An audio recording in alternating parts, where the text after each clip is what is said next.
everyone, and welcome back. As always, I'm your girl, Candy Washington. And before we dive into today's Kiki, which is just going to be a really fun Real Housewives of Beverly Hills tea session, we're just going to go through everything that's happening now in the news with them. I think it'll be really fun just to do a fun, lighthearted Real Housewives of Beverly Hills catch up. But before we do that, I wanted to remind you guys that we also do self-care, self-love, and wellness content on my channel. So check out those videos. And we also have tons of courses, podcasts, and movies and everything else down below in the description box. So definitely check that out if you're interested. So with that, let's dive right on in. So let's first start with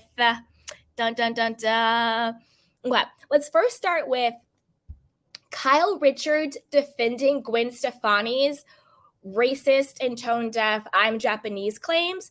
And then it'll also talk about Jessica Chastain and Real Housewives of Miami star leasing her house and all of her tattoos and all the other crap that's going on with Kyle, who I think is having some type of post midlife crisis, some type of anxiety breakdown, some type of my husband is allegedly smashing my best friend situation. Kyle's kind of going cuckoo for Cocoa Puffs, guys.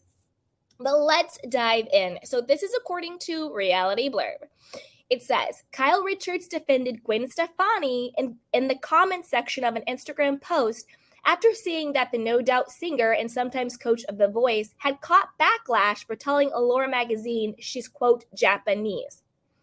After Gwen, 53, who was born to Italian-American and Irish-American parents, insisted she's Asian after her 2004 Harajuku Lovers collection was described as cultural appropriation.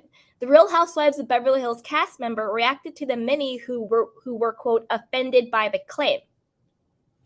Side note, Kyle, shut up. I haven't even gotten to your quote yet, but shut up. First of all, why do you need to weigh in on what's going on with Gwen Stefani? Are you and Gwen Stefani friends? Highly doubt it. Was what she was talking about with appropriating Asian, Japanese culture, does it have anything to do with you, Kyle? No. So why are you weighing in and chiming in? Just shut up, Kyle. This is what this twat had to say. She said, everyone can't wait to be offended by something, Kyle wrote via page 6 in an Instagram comment on Wednesday after Gwen told Allure, I'm Japanese and I didn't know it. First of all, Gwen Stefani, I actually used to like you until this quote, and then doubling down on the quote. Sweetheart, you're not Japanese. You're not. And I'm really tired of, musicians and actors and whatever appropriating cultures. We see it every day with Erica Jane. She appropriates the gay culture. She appropriates Black culture. But the problem is, you can participate in a culture. Like, it's fine for Gwen Stefani to, be inspired by Japanese culture. That's fine. You can participate in a culture. Appropriation is when you don't honor and respect the culture that you are benefiting from, and you also do not sew back into that culture.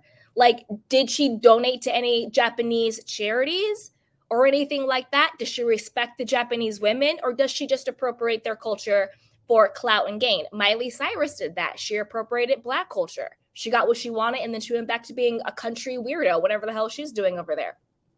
Anyway, let's keep going. During the interview, Gwen described herself as a little bit of an Orange County girl, a little bit of a Japanese girl, a little bit of an English girl.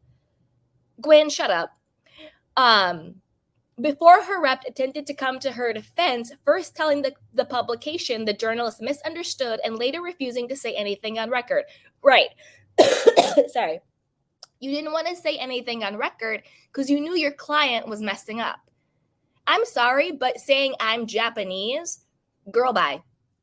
As Real Housewives of Beverly Hills fans will recall, Kyle learned an important lesson about racial undertones and stereotypes from castmate Garcelle Bouvet amid season 11 after she accused the series' only full-time Black cast member of failing to make a pledged $5,000 donation to her charity. Would you have said that to one of the white women? Garcelle asked in the 2021 episode. I feel like it was weaponized toward me being a Black woman. There's stereotypes that people think we don't pay our rent and that we don't tip. Boom. And then an appearance on Amazon Live earlier this week. In addition to addressing Lisa Rinna and Diana Jenkins' exit from Real Housewives of Beverly Hills, Kyle answered questions from fans and confirmed that Sutton Strack isn't the only famous person who leased her Bel Air mansion. Jessica Chastain did lease my home in Bel Air, and it was so funny when she said it on Watch What Happens Live because people were very intrigued by that. Larsa Pippen also leased my house for a while with her family, and then Sutton did, so this house gets around, Kyle shared. She then responded to a fan who wanted to know how many tattoos she has. Sorry. I have 4, Kyle revealed. Some people only know about 3 because I got a 4th one, but no one's noticed. It's 2 arrows, crossed arrows. I wanted to get another one on my birth date, which is 1/1, but I just haven't told anybody yet. Okay, a couple of things. Isn't it really funny how she has Jessica Chastain's name in her mouth, trying to get some clout like, oh, she leased out my house? But Jessica Chastain, also on Watch What Happens Live, was windmilling for Lisa Vanderpump to come back.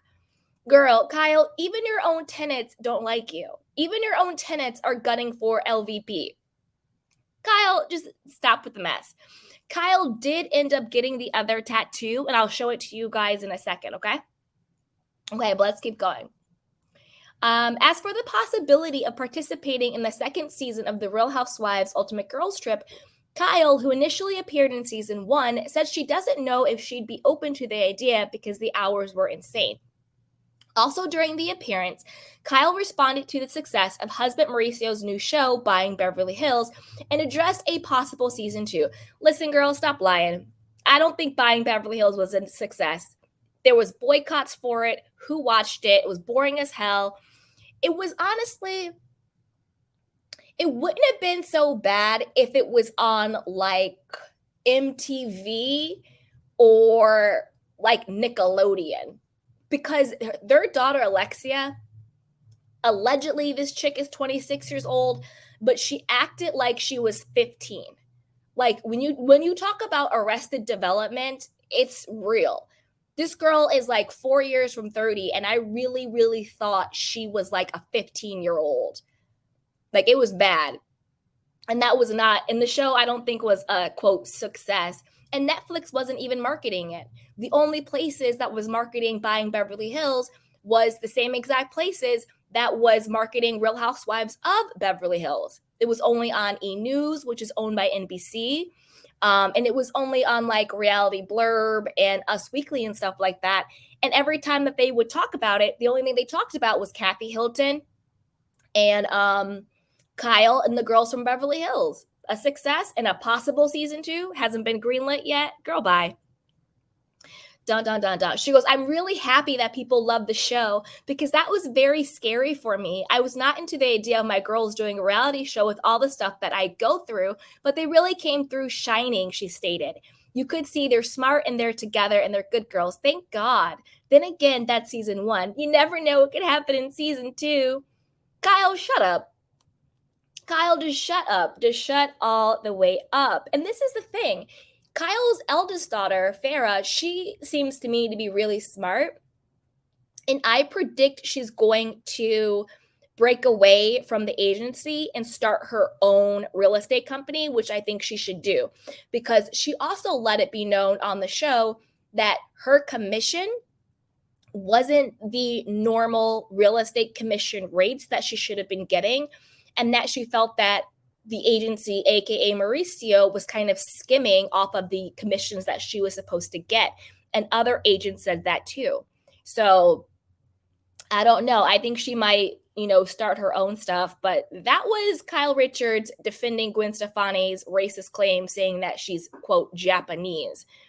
Again, shut up, Kyle. It wasn't your fight. I'm really confused as to why you thought you even had the authority to get in on the situation.